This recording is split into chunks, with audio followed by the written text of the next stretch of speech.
Hey, the world of YouTube. This is Steve. This is VSG Steve. I'm doing my week 13 update, which is also going to be my 2-month update. So, for those new to my channel, thanks for joining us. I started my journey at 155.5 kilos or 343 pounds. Had my surgery on the 28th of June this year, 2016, which at that stage I was 144 kilos or 317 pounds.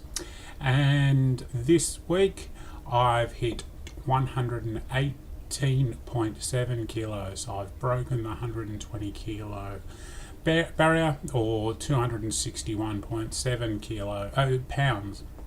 So, which makes my weight at about 36.3 kilos, or 81.3 pounds, or 25.3 kilos since surgery, or 55.8 pounds, which is with a weight loss of 1.9 kilos, or 2.2 pounds, which I'm pretty stoked about. I'm getting still keeping some good numbers and keep moving along. Also took a bit of I've only taken 3 measurements since I started the process. So I actually took some measurements now this week, being that it's my 3-month update. Thinking 2 months, 3 months? No, it's 3 months.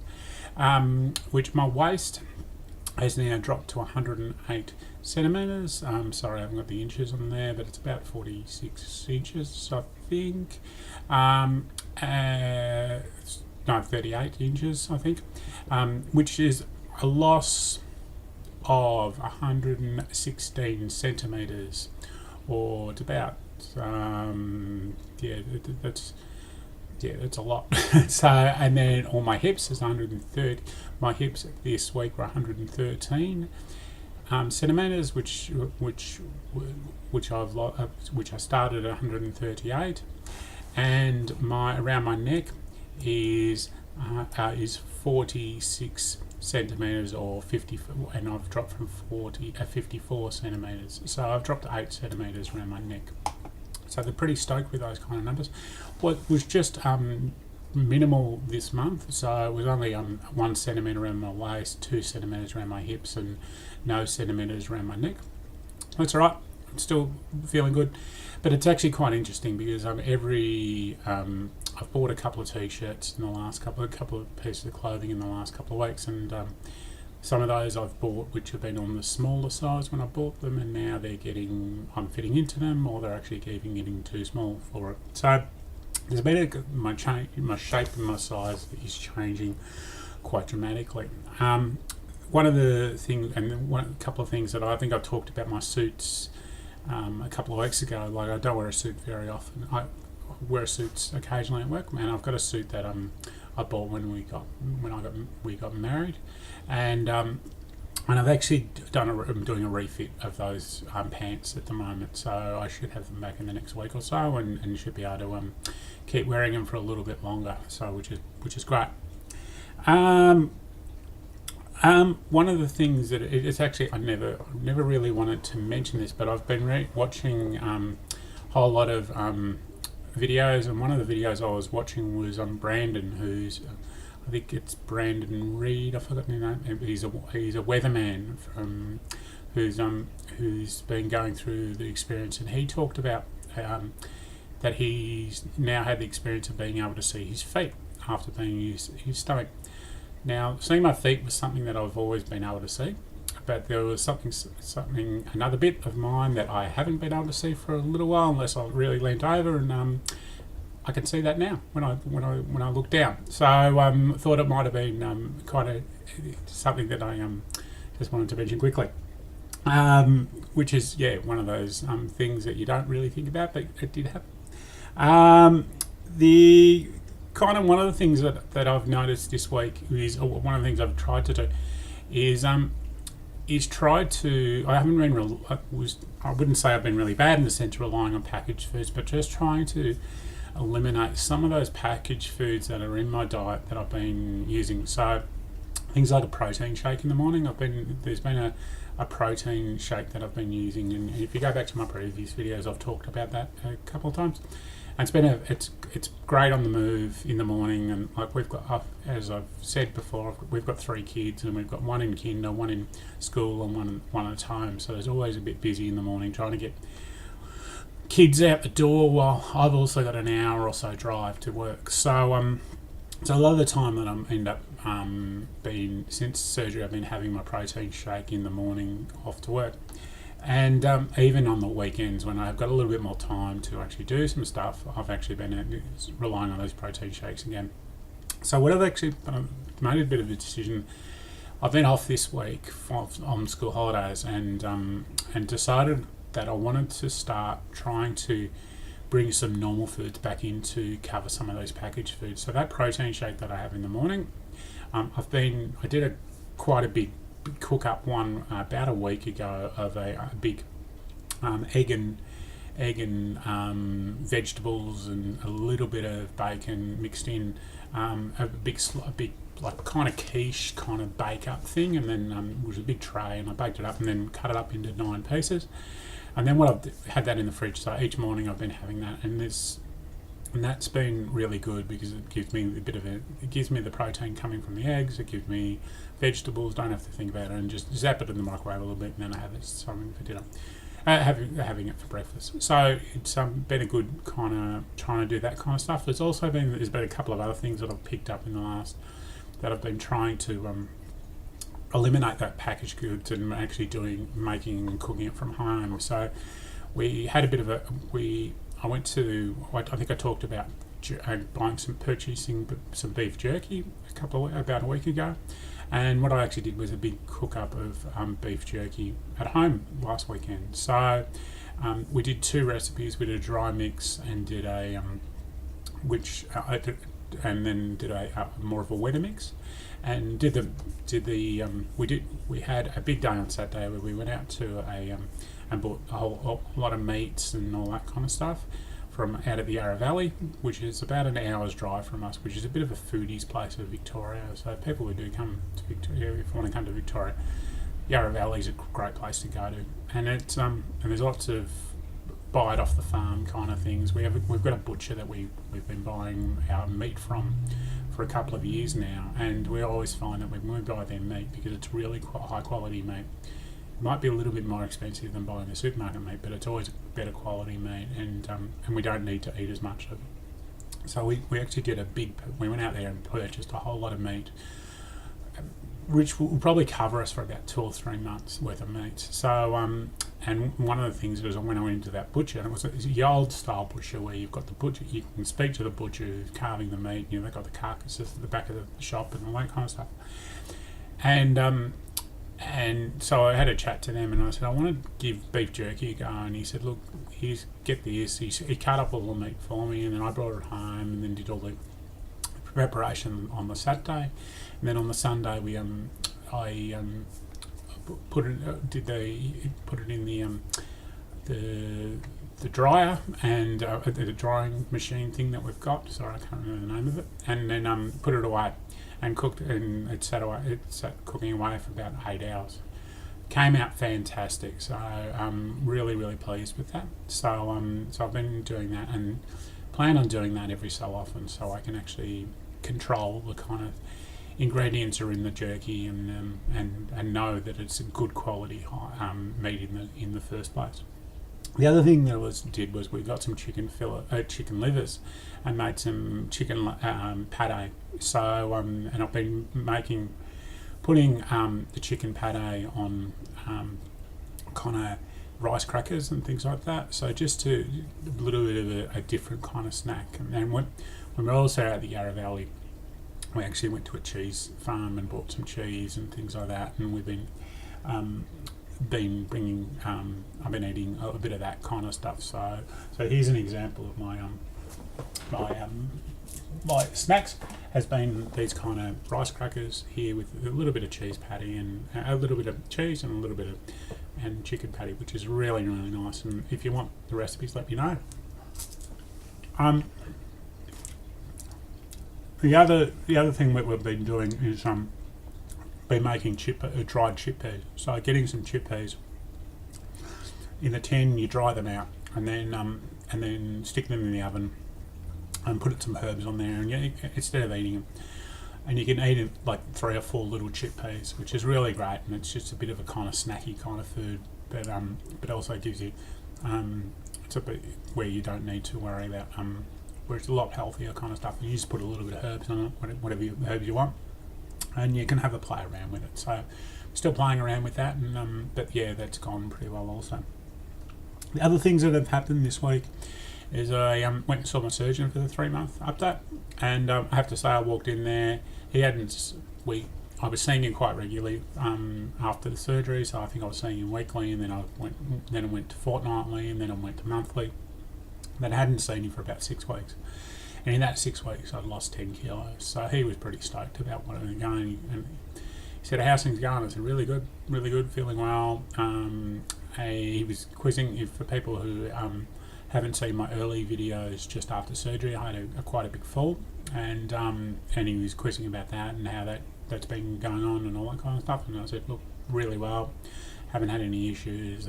Really quite stoked." So it was he was really happy with what's going on, really happy with how my scarring's pulling up, and really happy with everything. So it wasn't really much. It's quite quick and easy.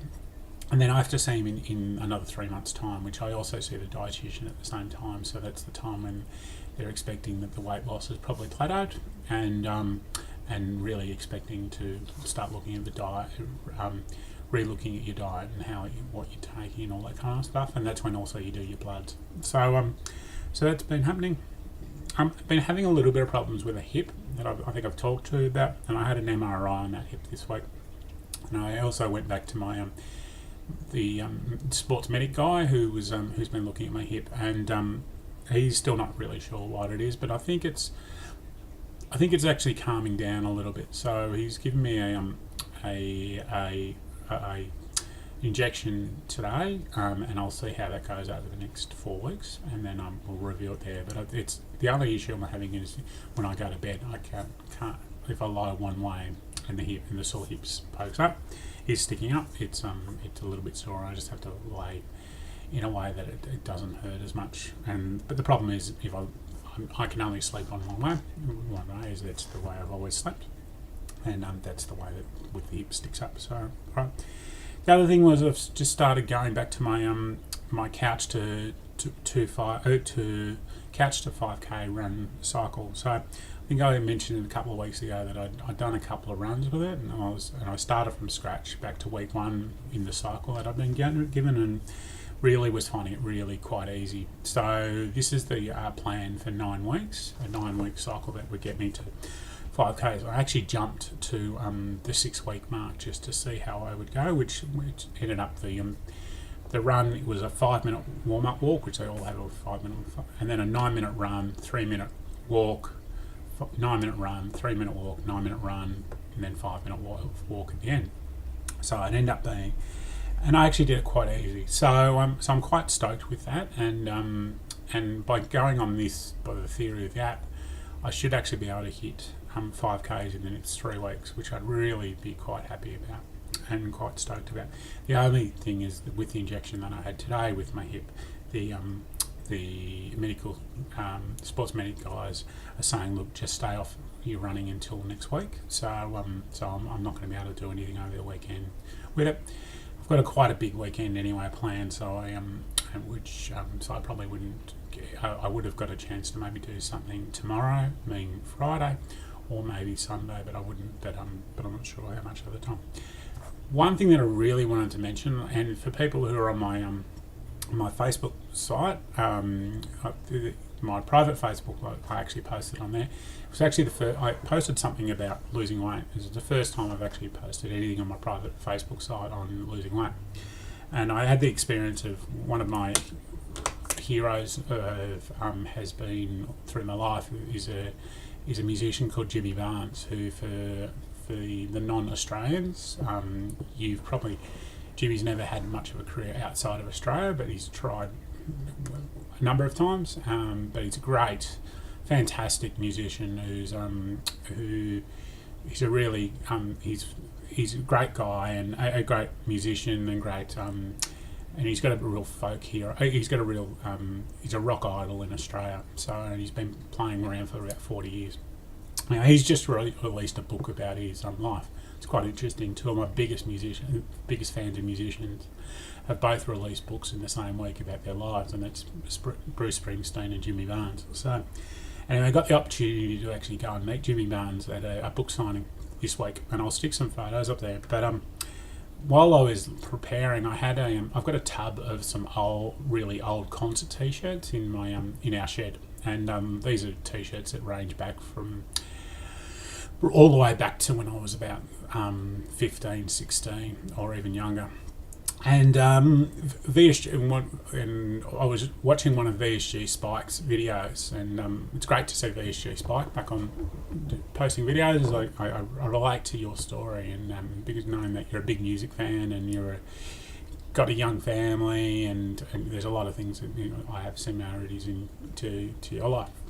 And one of the things you were talking about was having, and I think the video I was watching he's probably maybe 18 months old, and you were talking about you're planning on a big concert that was going to be around Independence Day, around the middle of last year that you were going to, and you're really looking forward to being able to walk up to the merchandise stand and actually buying a shirt from the rack and actually knowing that you're going to be able to put it on. And that's been one of the things that I've always, for probably the last 5 to 10 years, really regretted. It really struggled with, in the sense of I'm always whenever I went to concerts, I always bought T-shirts. Always bought a T-shirt, and it's always and probably about 10 years ago, I got to that stage where I'd walk up and go, "Yeah, just give me the biggest T-shirt you got." I'd take it home and I couldn't fit into it, and I was always really disappointed. But anyway, watching this video, and I was thinking, well, wonder where I'm up to with some of those shirts are in the backyard, back tub. And I knew there was a shirt that I'd bought at my very first concert I'd ever went to, which my auntie took me to, which was it was about 1991, 92. It was around there, and it was of Jimmy Barnes. It was a Jimmy Barnes concert I went to, and he released a big soul album, which was Soul Deep, which was probably one of his most successful albums, even though he's known for his hard rock, hard drinking, hard drugs, all that kind of life. Anyway, I bought a T-shirt, and then about 12 months later, he was doing a CD signing at a local CD store, and I got an opportunity to meet him and actually got the T-shirt signed. This T-shirt's been sitting in my tub for probably it'd be 20 years. So it's sitting there, and now I went out to the shed the other day and thought, wow, I might try to see if I can find that Jimmy Barnes T-shirt, knowing that I was going to go to this book signing and I can get it signed again. Well, guys, here's the shirt. So it's a little bit tight, but it's not too bad. So I was really could not believe it when I actually got the shirt, put it on. I actually put it on in the backyard and came in and said to my wife, Sim, have a look at this T-shirt. And she's going, I've never seen that T-shirt. What's the big deal about the T-shirt? I said, that T-shirt's 25 years old. It's 25 years old. I didn't even know Sim existed at that stage. So I was absolutely over the moon when I put this T-shirt. And I was able to go, when we went to this book signing, I went to one of my best mates was actually going to go to the book signing with me. Anyway, he was already lined up when we were at the shopping centre, and we rocked up, and I was wearing another top on top, and I rocked up, and anyway, Dan, I don't see Danny very often, so and Tanya and John, you know Danny as well, and I don't see Danny very often. I haven't seen Danny since about 2 weeks after surgery, so he hasn't seen me for nearly 3 months. And at that stage, it was when I had seen him, it was actually the first time I'd left the house, other than going to hospital and other than going to the GP in that 2-week period. So I was pretty ordinary at that stage. It was when I was actually due to go back to work the following day, and then I actually postponed my going back to work. So I was pretty ordinary. I was looking really, really white, and I even really struggled going out to lunch that day with Dan and Kath, and with some other friends of ours, Steve and Nikki. Anyway, I'd rocked up and then I said, "Hey, how you going?" 2 days ago, and he was going, "Wow, you look so different. You're just a different guy." And I said, "You know how much of a different guy I am? Have a look at this T-shirt." And I took the jumper off, and he goes, "Wow!" And he was there when we got the shirt signed back in, I think it was about. I think it was 93 or 94, I'm not sure. I know it was my birthday, but I can't remember if it was my 17th birthday or my 18th birthday. We actually got an opportunity to get this shirt signed. So that was my big NSG, and that's probably one of the biggest NSGs I've had since I started this whole process. It just blew me away on the change and how being able to wear this T-shirt again. So I'm going to go back to that tab and actually start looking at some of those other concert T-shirts that I loved wearing. Because it's really funny. At one stage, I was about 12 months ago. I was looking at those concert shirts and I was going, should I throw these out or should I do something about it? And I'd actually heard of people who went to triathlons and things like that and got all their triathlon tops and sewed them up into a blanket or a quilt and made it. And I was thinking, is that something I should do with these just so I can remember them? And then I'm going, no, I don't know what I'll do. But I'm back in them. So it's amazing. Like it's amazing that I'm at that point. So anyway, this video has probably gone on too long, but thought that's been the big things that have been happening. So thanks everyone for following my journey, and thanks for the new subscribers and everything. And if you've got any questions, I know the video cut out a couple of weeks ago, and I was going to say, if you've got any questions about what you do, for me, please let me know. Please put them in the comments below. I'm also going to try and drop some photos in that I've got. I'm just starting to work out how to do this, so I'm going to drop some photos in here at the end, and we can and you can see some of the difference in my body shape that has happened in the 3 months. So thanks everyone again, and see you later next week. Bye.